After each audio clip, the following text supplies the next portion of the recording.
Pues buenos días a todos.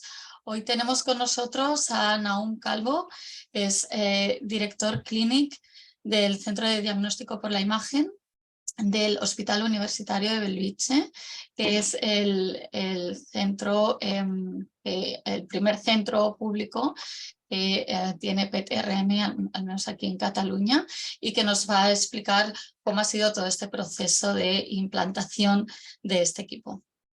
Recordad que podéis hacer vuestras preguntas a través del chat y luego las podremos dirigir a Nahum o al resto de participantes. Adelante, Nahum. Bueno, muchas gracias, Pilar Paredes, por la presentación. También gracias a Víctor Pineda y a Salva Pedraza por invitarme a presentar el modelo de implantación del PET-RM en Bellvitge. Quiero agradecer también a Monse Cortés, que es la jefa de servicio de medicina nuclear del hospital y que me ha ayudado mucho con la presentación, y también forma parte de todo lo que voy a explicar en el proyecto como líder y auténtica protagonista. Antes de empezar, un breve repaso de cómo ha evolucionado el diagnóstico por imagen a lo largo de los años y con una reflexión, que es que las técnicas de imagen anatómicas, las de radiología y las de medicina nuclear, la imagen metabólica, inicialmente fueron por caminos separados y se produce una confluencia importantísima en el año 2001 con la aparición del PET-TAC. Sin embargo, esta confluencia no es suficiente porque muchos pacientes que tenían una imagen excelente desde el punto de vista de radiología, por ejemplo, para patología torácica, no la tenían con esta técnica pues, para patología cerebral o patología pélvica. De manera que hasta el año 2010, en el que aparece el PET-RM, no existe la posibilidad a nivel tecnológico de combinar en cada paciente la imagen metabólica de excelencia con la mejor imagen radiológica. Y desde este año sí que existe la tecnología, por lo tanto nuestro reto es incorporarla y hacer que se utilice adecuadamente. De alguna forma hay diferencias que son importantes entre el PET-resonancia y el PET-TAC. La primera de ellas, en qué áreas anatómicas tiene excelencia una y otras. El PET-RM va a incorporar la excelencia en la patología de cabeza y cuello, en la patología pélvica, en la patología de mama y en la patología también de partes blandas, entre otras. Además, el PET-RM, pues como veremos, tiene un aspecto de seguridad muy importante, que es la disminución de irradiación, que es fundamental de manera global en pacientes pediátricos, en pacientes jóvenes que necesitan seguimiento. Y a nivel técnico también hay un elemento cualitativo importante. El PET-TAC se adquiere de forma secuencial, en cambio el PET-RM la adquisición es simultánea y esto va a mejorar la calidad y también va a permitir optimizar el uso de radiofármacos. La primera pregunta que nos hacemos antes de tener el PET-RM es ¿por qué necesitamos un PET-resonancia? Y este es un caso nuestro donde vemos pues, un paciente que se ha tratado previamente de una metástasis cerebral con radioterapia y debuta otra vez con clínica neurológica. ¿Qué es lo que le pasa a este paciente antes del PET-RM? Pues que primero se indica un TAC, se espera el resultado del TAC. Cuando se ve que este TAC no es normal, que hay una patología frontal derecha, se decide hacer un PET-TAC y a continuación, con el resultado del PET-TAC, se indica una resonancia para acabar de filiar la lesión, que efectivamente, cuando se hace el corregistro, pues con todas las pruebas realizadas se puede demostrar claramente que es una recidiva y proceder al tratamiento. Aquí hay 4 pasos diagnósticos y el paciente ha tenido que venir 3 veces al hospital. ¿Cuál es el resultado de todo esto? Que hacemos excesivas pruebas a los pacientes. Esto supone un exceso de irradiación. La irradiación del TAC, en este caso, no aporta información de valor desde el punto de vista diagnóstico. El paciente pierde tiempo, se tiene que desplazar y tiene molestias que podríamos considerar innecesarias.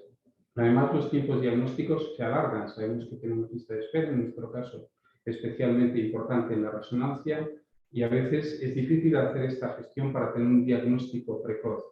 Hay un elemento importantísimo. Imaginemos que este paciente que ya tiene una patología de base importante, la angustia que tiene tanto él como sus familiares durante todo este proceso en el cual se van realizando pruebas hasta que realmente se le puede decir cuál es la situación y cuál es el planteamiento terapéutico.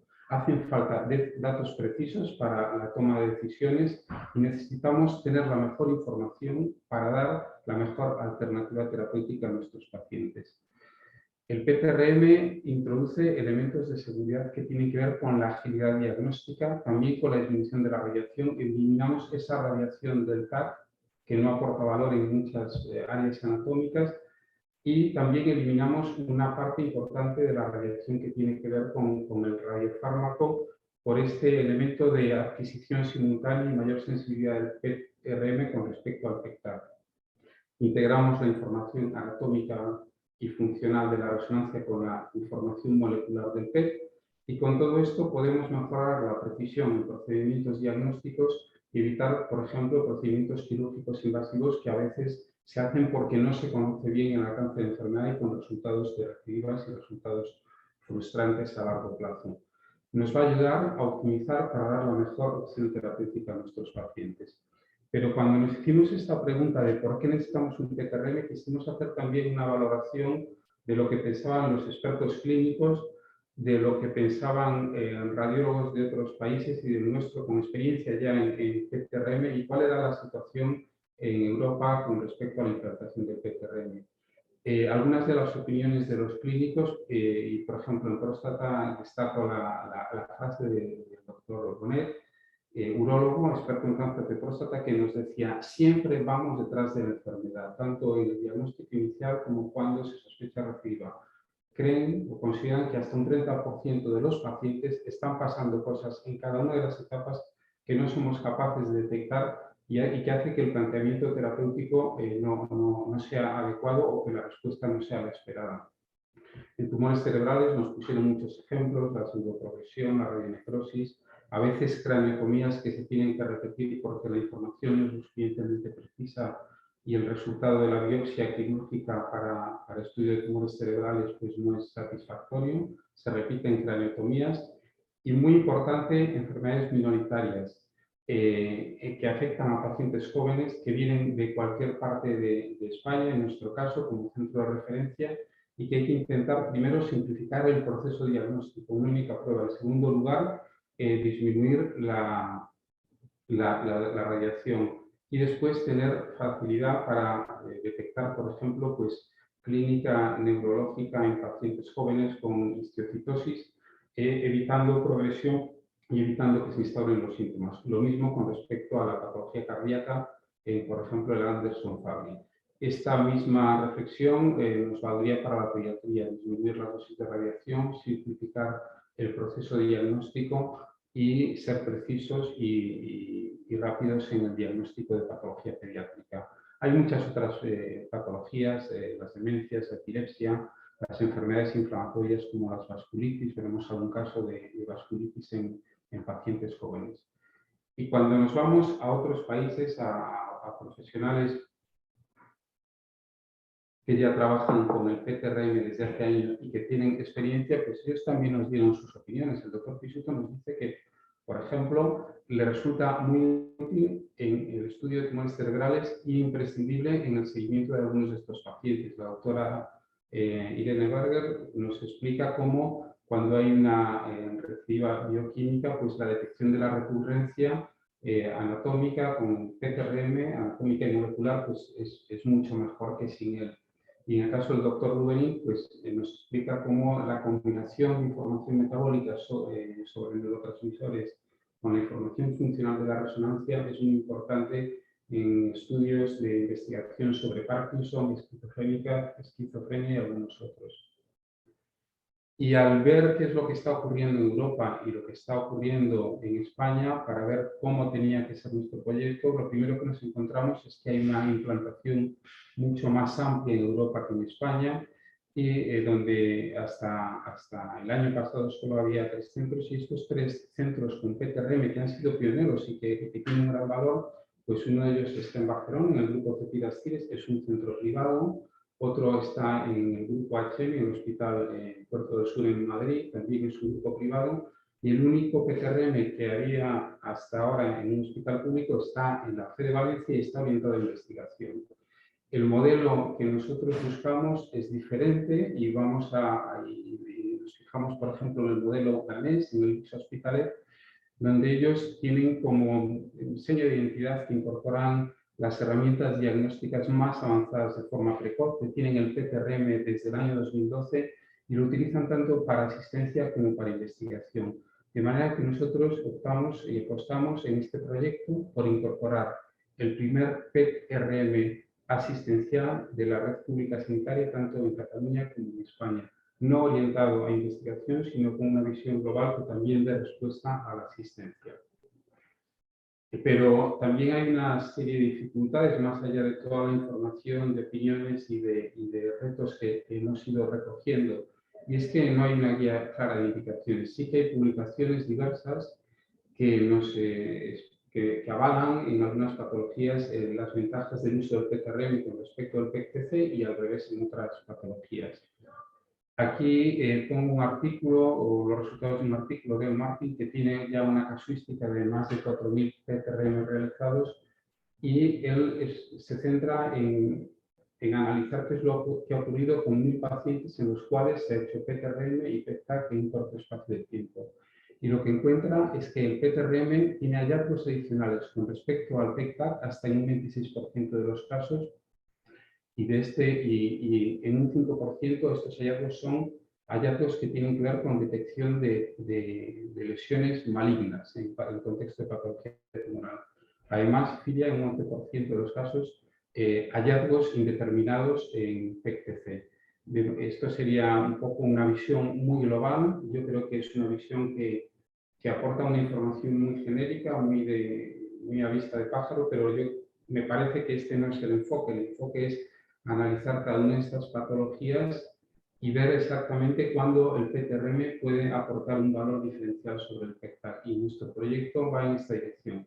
También muy importante la reducción de dosis de radiación del PTRM con respecto al PEC-TAC, que es de casi un 80%. A partir de aquí nosotros analizamos cuál es nuestro punto de partida y qué es lo que creemos que nos vamos a encontrar cuando planteamos el proyecto. Nosotros estamos haciendo en torno a 9.500 PET-CCs al año. Algunos vienen del ICO, pero son pacientes nuestros, y otros muchos vienen del Hospital de Elviche, y también tenemos pacientes externos. Para hacer este análisis nos centramos en aquellos pacientes en los que conocíamos todo el proceso diagnóstico y hicimos un cruce de datos buscando aquellos pacientes que se hacían PET-TAC y PET-resonancia en un corto espacio de tiempo, en menos de 2 meses. Y nos encontramos con que había 1.875 pacientes cada año que se hacían los dos procedimientos para estudiar la misma patología. Hicimos una extrapolación por el número de PETs que hacemos nosotros y los que se hacen en toda Cataluña, y este número se podía transformar en unos 7.000 pacientes para toda la población de Cataluña. A partir de aquí planteamos un proyecto para implantar el primer PTRM en la red pública asistencial de Cataluña, dar un servicio abierto a todo el territorio con una ventanilla única. Un paciente de cualquier hospital de Cataluña tiene acceso a las mismas prestaciones que un paciente de Belviche. Se trata también de optimizar los recursos del sistema público de salud. Es una inversión cara y hay que dar un servicio global, no dar un servicio a un solo hospital, y buscar una mejora de los resultados de salud en el marco de la prestación universal de salud. En el proyecto planteamos una serie de resultados que creemos que podemos y que debemos alcanzar. Uno de ellos es la reducción del ciclo diagnóstico, acortar los tiempos de diagnóstico, sobre todo en pacientes oncológicos. Después, ver aquellos hallazgos que nos pueden ayudar a prever que un determinado planteamiento terapéutico, una determinada cirugía, por ejemplo una prostatectomía, no va a ir bien, y evitar cirugías con resultados frustrantes. Disminuir la dosis de radiación, eliminando la radiación del TAC y disminuyendo la radiación vinculada al radiofármaco, y también pues, disminuir o simplificar el proceso diagnóstico en enfermedades neurodegenerativas, pensando que estos pacientes no solo tienen un problema de salud, sino que tienen un problema pues, de acompañamiento, un problema familiar, y simplificar el proceso diagnóstico puede ser muy importante. Y un gran reto, crear protocolos. Habíamos dicho que no hay unas guías clínicas, pues crear unos protocolos que nos permitan integrar esta tecnología en todo el proceso diagnóstico. También retos organizativos, pues poner un sistema de citación única y dar respuesta a las necesidades de PCRM de todo el sistema público de salud. Y a nivel de gestión, pues asumir el reto y la responsabilidad que tiene incorporar una tecnología tan costosa y pionera en nuestro hospital, dando respuesta, haciendo estudios de impacto económico, con reducciones de cirugía, ahorros en radiofármaco y también un análisis global de lo que supone pues, realizar o disminuir el número de pruebas y acortar los tiempos diagnósticos. Para todo esto contamos con la colaboración de la Agencia de Calidad y Evaluación de CAPSAN, CAPAS. En cuanto a, aunque decimos que es una instalación con finalidad asistencial, también vamos evidentemente a hacer proyectos de investigación y generar conocimiento. Uno de los conocimientos que está pendiente es crear las indicaciones y validar que estas indicaciones pues, dan resultados en medicina de valor para nuestros pacientes. Este es un reto que tenemos en este proyecto. Incorporamos un bioingeniero dentro de la Dirección Clínica y del Servicio de Medicina Nuclear para apoyarnos en proyectos de investigación, para realizar también alianzas con redes europeas y con centros y grupos de investigación también de otros países.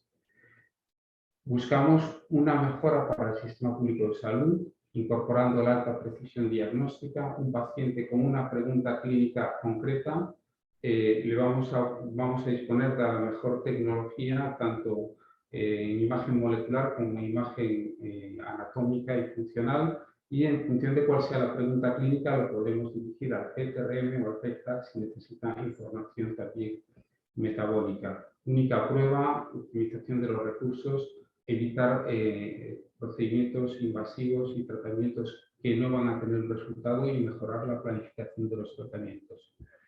Muy importante, y esto no lo teníamos como seña de identidad, hemos incorporado la experiencia del paciente en este proyecto. Aquí tenemos algunos esquemas del trabajo que se ha realizado, realizar un mapa de empatía, definir diferentes perfiles de profesionales, cómo son, cómo se comportan, qué es lo que les gusta o no les gusta de un servicio. Aquí está el journey map del paciente y pues vemos los puntos de dolor, pues por ejemplo, pues el acceso a las ambulancias, la lista de espera, el primer contacto cuando acuden al servicio con personal de enfermería que les dé una primera explicación. Y aquí tenemos un grupo de trabajo en el cual hay profesionales del servicio del hospital. Inma Bonilla está explicando y están participando también pacientes en una sesión de trabajo en la cual se está trabajando sobre el plan funcional y la distribución de los espacios. Como tenemos también como reto, nuestro hospital es un hospital de adultos, dar respuesta a los pacientes pediátricos, también hicimos grupos de trabajo con niños y ellos expresaron cuáles eran sus deseos y sus inquietudes y muchas veces nos los expresaron a través de dibujos. Y el resultado es es que, por ejemplo, pues el área de inyección de radiofármacos de pediatría pues tiene un aspecto muy diferente al que tienen otras áreas de nuestros servicios. Esta es la sala de espera de pediatría. Y como resultado también relevante y como impacto distinto, es que este proyecto es el primero que incorpora la experiencia del paciente de una forma estructurada dentro del hospital y ha sido tractor para que se produzca un cambio en todo el hospital de Belviche, de manera que se ha creado el área de responsabilidad y experiencia del paciente.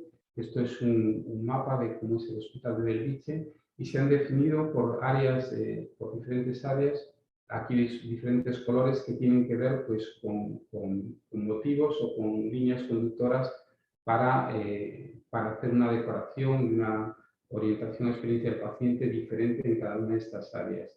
Estos son salas nuestras que todavía no están instaladas, pero esta es la proyección de cómo van a ser estas salas, incorporando todos estos elementos pues de amabilidad y de sensibilidad hacia la experiencia del paciente con un diseño más adecuado de los espacios.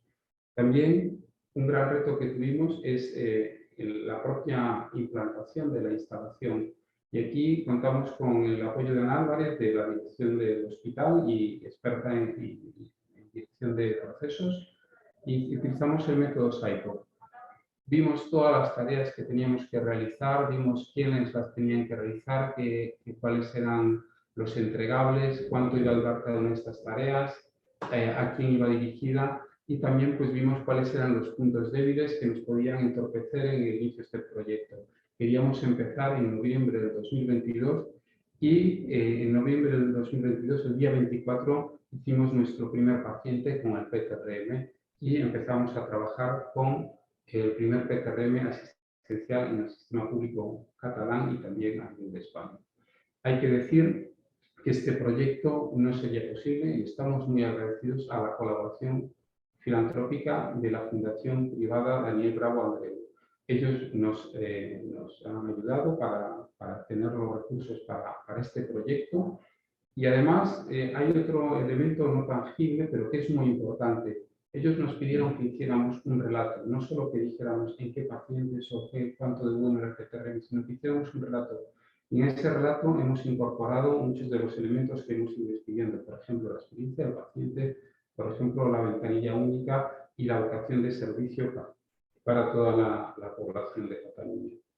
A partir de aquí se hace un programa de formación y yo creo que aquí es muy importante también agradecer a toda la colaboración que tuvimos, por ejemplo, pues del grupo Cefiras Cires, que ellos ya tienen experiencia en PTRM, fuimos a visitar sus instalaciones, nuestros profesionales hicieron estancias allí, estuvieron viendo cómo trabajaban, qué indicaciones, cómo eran los protocolos, se hizo formación de los radiólogos in situ, de radiólogos a médicos nucleares y de médicos nucleares a radiólogos, la formación no solo para médicos, sino para personal técnico, enfermería y para anestesia, porque se enfrentaban al reto de también realizar pacientes pediátricos.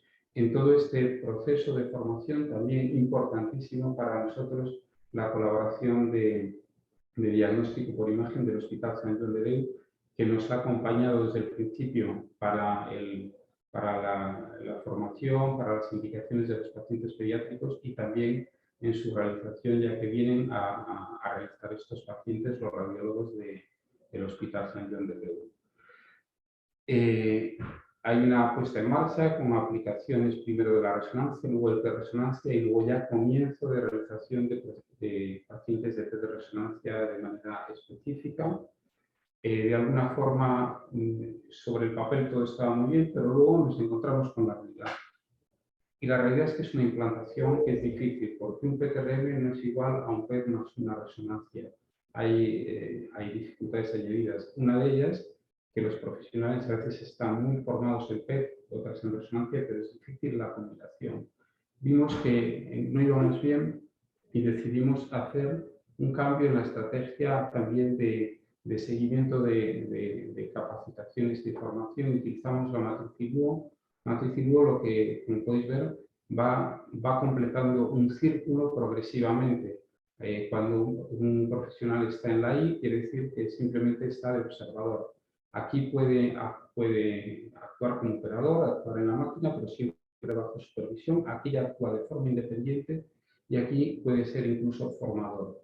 Este es un ejemplo de nuestros técnicos y se han definido todas las habilidades que tiene que tener. Se ha establecido un ranking para cuantificar qué capacitación tienen cada una de estas habilidades y se hace una evaluación periódica viendo pues, en qué fase de formación está en cada una de estas habilidades y también cómo va evolucionando. Ahora esta semana tendremos esta tercera ya evaluación de habilidades.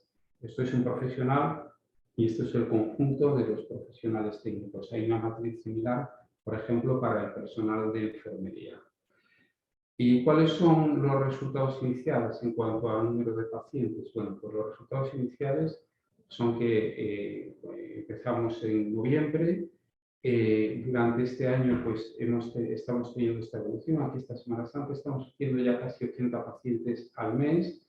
Y decir si son muchos o pocos o si cumplen expectativas, yo creo que no es el argumento. Estamos empezando.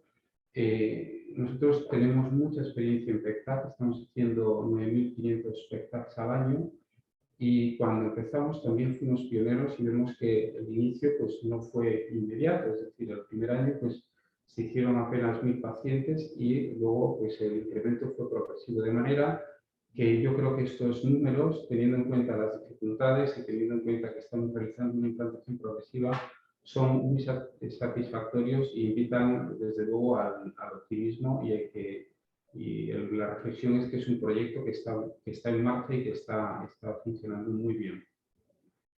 Hay un tema muy importante que tiene que ver con el liderazgo clínico. Resalto la figura de la doctora Monse Cortés porque es la que ha agrupado o sobre la que ha pilotado todos los equipos, pero luego hay una serie de subproyectos fundamentales. Profesionales de radiología, profesionales de medicina nuclear, desde diagnóstico por imagen, se han liderado los grupos de trabajo en los cuales se han incorporado otros especialistas, según la patología, oncólogos, neurólogos, cardiólogos, bueno, de todo. Y se han hecho grupos de trabajo para cada una de las indicaciones. En estos grupos, liderados por diagnóstico o por profesionales de diagnóstico por imagen, han participado más de 120 profesionales. Y también quiero destacar la figura del radiofísico de Gabriel Reynés, que lleva ya muchos años con nosotros, que es experto en imagen molecular, en PECTAC, y que nos ha ayudado mucho y nos ha ido también pues, conduciendo en la implantación de esta tecnología. Creo que es fundamental su aportación como hilo conductor y elemento pues, de una visión global del proyecto. ¿Cómo funcionan los grupos de trabajo? Lo primero, identificar áreas o patologías en las cuales el PTRM puede aportar. Después, crear grupos de trabajo multidisciplinares. Y por último, establecer indicaciones definidas y consensuadas para el uso de datos de resonancia. Aquí hay algunos ejemplos. Todo esto se ha traducido en un documento en donde está descrito pues, la metodología de trabajo para cada una de las patologías.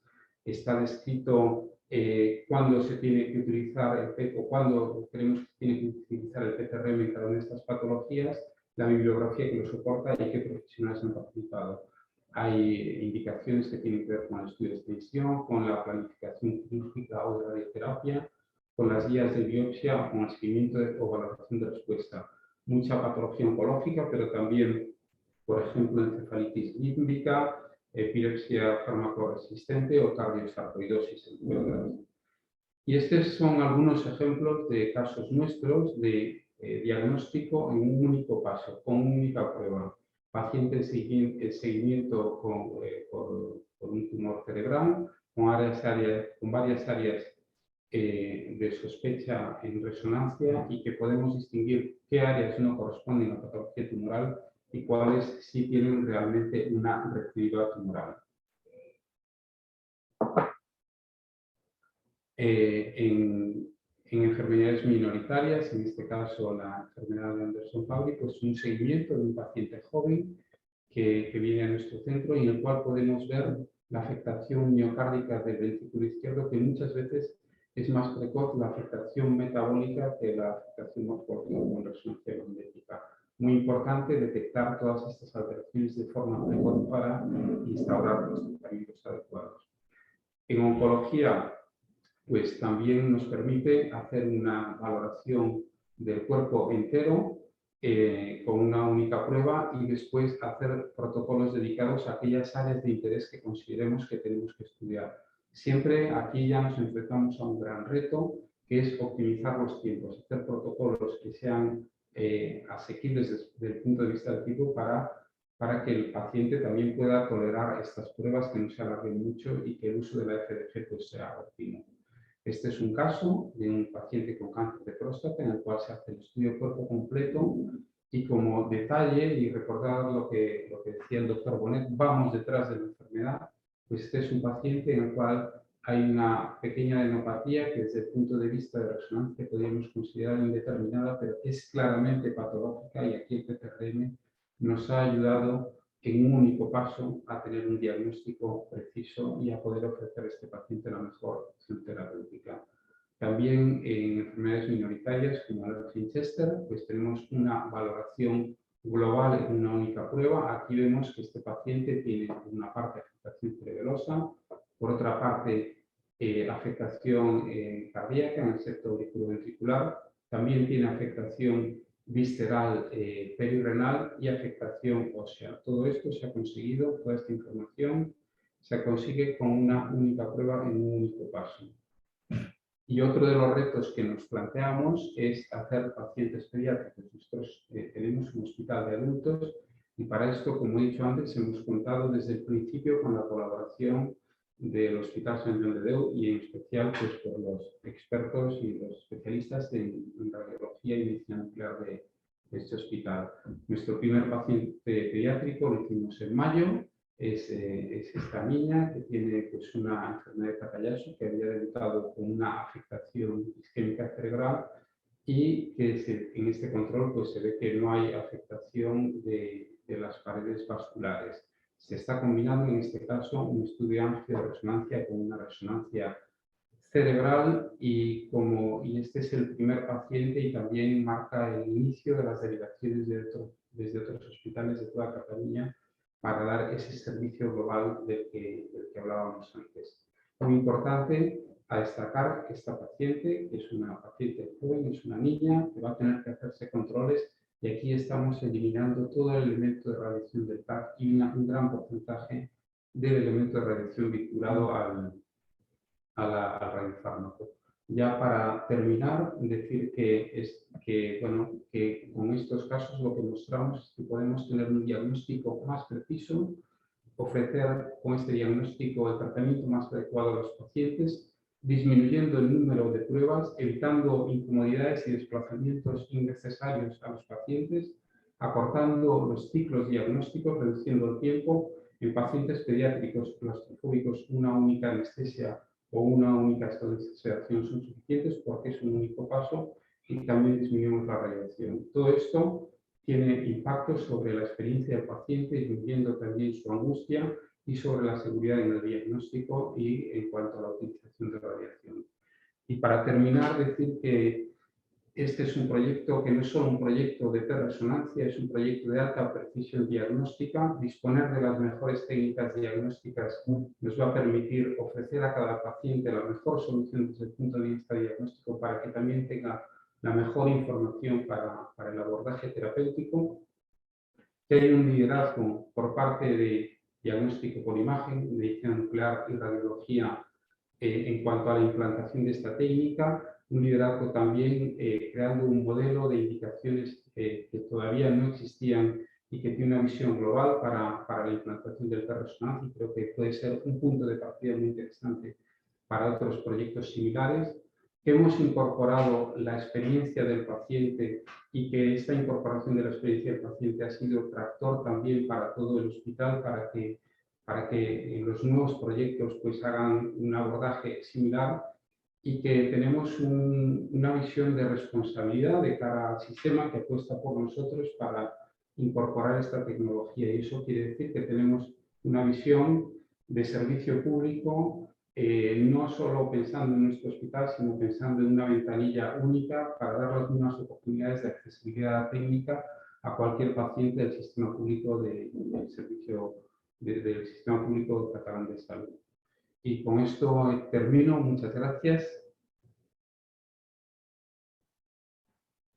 Pues gracias a ti, Nahum, por la presentación tan clara, ¿no? De todo el proceso, de cómo ha sido todo el sistema de implantación de este nuevo equipo.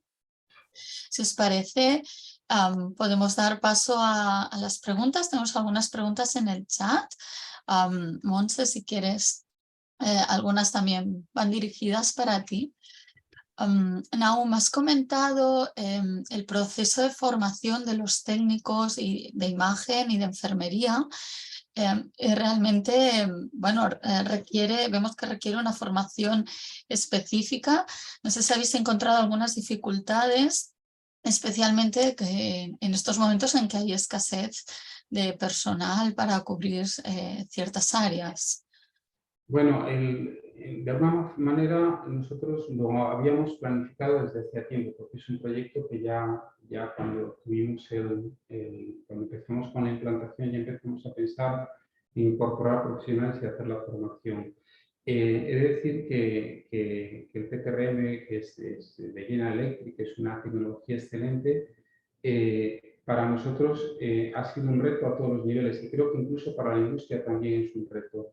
De alguna forma hicimos esa formación, también hay que pensar que ahora estamos en un momento de mucho estrés en cuanto a instalaciones. Nosotros ahora mismo en este momento tenemos dentro de radiología y medicina nuclear 6 obras en marcha y que este estrés también impacta sobre la industria, que también están poniendo muchas instalaciones en marcha. De alguna forma, la colaboración de General Electric ha sido excelente, pero también hemos tenido algunas, tanto a nivel interno nuestro como por parte de la industria, hemos tenido que hacer algunas modificaciones, sobre todo en lo que es el concepto. Sobre el papel todo estaba muy bien, pero luego hemos visto que había dificultades y que no era tan sencillo, que había algunas dificultades que no habíamos previsto y que nos las encontrábamos en el día a día. De manera que no ha sido tanto un problema de disponibilidad de profesionales en el tema de técnico de enfermería, sino de que realmente es una tecnología compleja, que no había un modelo global a seguir y a partir de aquí pues un gran esfuerzo por parte de todos, de la parte médica, de la parte asistencial, técnicos, enfermerías, por parte de la industria y de General Electric, pues también muy interesante todo. Uh-huh. Muy bien, tenemos más preguntas respecto a las indicaciones. ¿Cuáles son las indicaciones que actualmente se están haciendo más o han entrado con más fuerza? Monse, si quieres, puedes tú responder a esta pregunta. Bueno, yo en primer lugar, Naum, felicitarte por la excelente presentación que has realizado, porque es que nos has enmarcado totalmente en lo que realmente es nuestro proyecto y tu colaboración, así como la colaboración por parte de todos los radiólogos que está haciendo desde la parte de la radiología, y luego agradecer también a todos los compañeros de medicina nuclear. En fin, yo agradezco a todos que estéis haciendo un trabajo muy bueno. Y evidentemente a los clínicos que han participado en los grupos de trabajo, otra vez agradecerles el trabajo que han hecho. En cuanto a las indicaciones, bueno, las potenciales ahora que estamos llevando más es la parte de neuro, ¿vale? Tanto neurodegenerativas como neuroonco, también pues son las que más, también cardio, la parte de cardio, porque evidentemente la cardio es la que, bueno, hay mucha, o sea, es evidente, la RESO es la técnica de elección.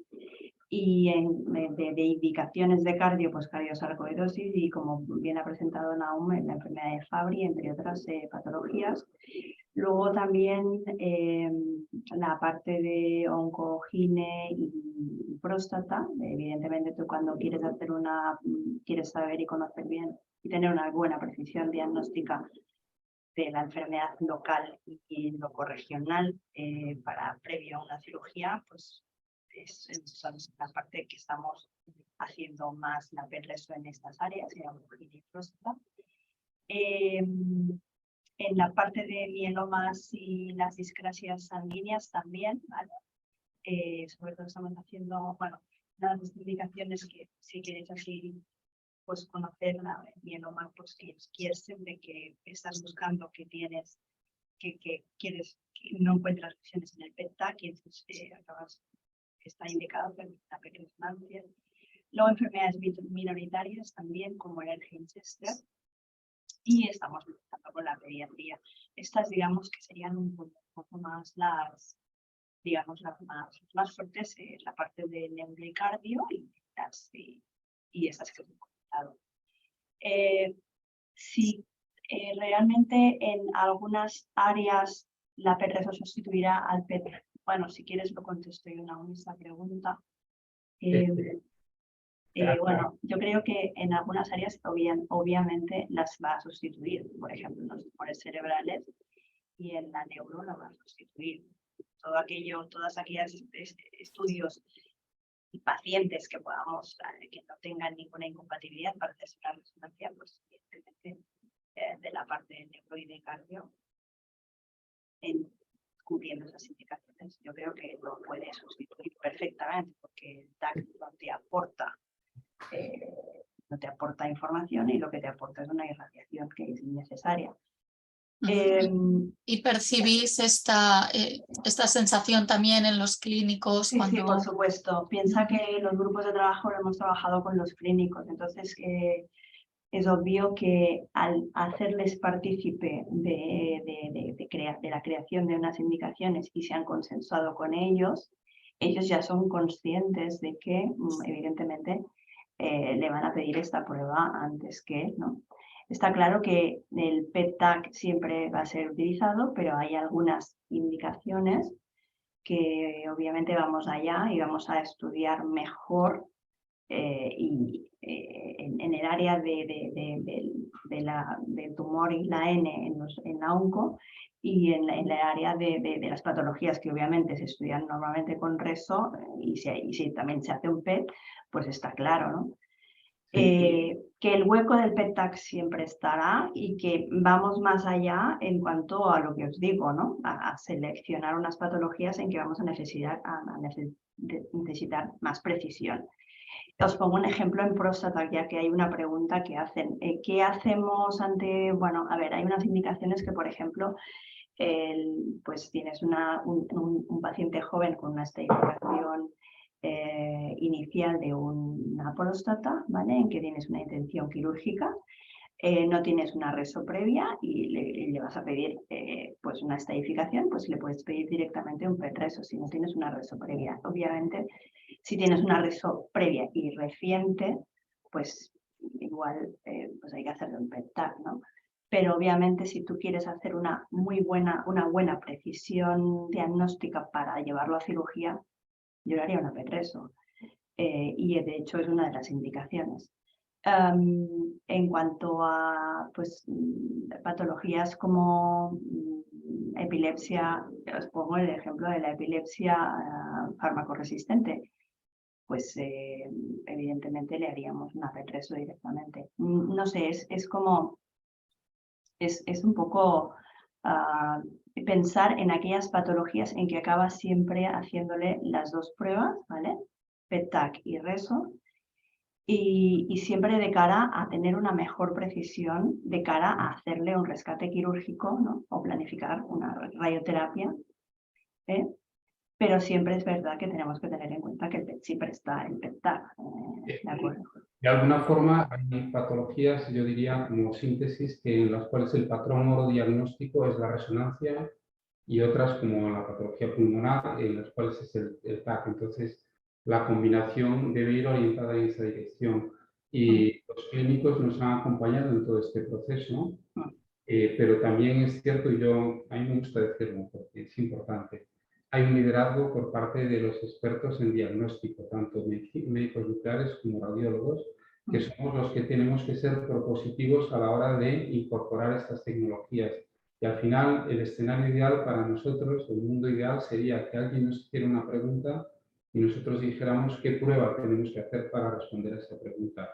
Un poco a modo de síntesis de la excelente explicación que estaba dando Monse Cortés. Sin duda. Bueno, pues ya no tenemos más preguntas en el chat. Vamos acabando ya el tiempo y yo pues emplazo a Víctor si quiere hacer la finalización de la presentación. Sí, muchas gracias, Pilar, por la excelente moderación y gracias sobre todo a Monse y a Nahum, ¿no? por la excelente presentación. Al final solemos hacer un poco de resumen. Yo creo que lo ha explicado perfectamente Nahum, ¿no? El reto que supone la implantación de una técnica nueva como esta, una técnica prometedora que, como ha explicado claramente, permite reducir el número de pruebas, reducir el ciclo diagnóstico, mayor precisión y menos radiación, pero que sin duda también supone un reto importante desde el punto de vista organizativo, trabajando con equipos multidisciplinares y también desde el punto de vista de establecer las indicaciones que todavía no están claras, ¿no? Como han enseñado y como Monse comentaba perfectamente, que se está trabajando con la implicación de los clínicos, pero con el liderazgo de diagnóstico por imagen, ¿no? Yo solamente quería daros la enhorabuena, ¿no? por la presentación y también a Monse por el excelente trabajo y el liderazgo de poner en marcha una técnica nueva y con todas las dificultades que nos habéis enseñado. Enhorabuena y muchas gracias. No sé si queréis añadir alguna cosa más, Nahum, Montse. Yo por mi parte no, yo muy agradecido también por la oportunidad de explicar este proyecto, esta implantación. Decir que, bueno, que es un trabajo en equipo, que yo creo que estos proyectos empiezan y nunca acaban, y al final siempre estaremos incorporando ideas, incorporando retos, pero que ahora estamos en una fase muy interesante porque los retos, las ideas son, pues ahora hay muchas y también es verdad que es una gran dificultad, pero si hacemos una lectura en positivo, una lectura en reto, en el servicio que queremos dar, pues yo creo que tenemos que estar muy satisfechos con el trabajo que estamos realizando. Y bueno, muchas gracias por la oportunidad de explicarlo. Muy bien, perfecto. Pues muchas gracias a todos, también a la audiencia, y nos vemos mañana en una nueva sesión de la plataforma. Que vaya bien, hasta luego, que paséis buen día. Hasta luego, chao. Adiós.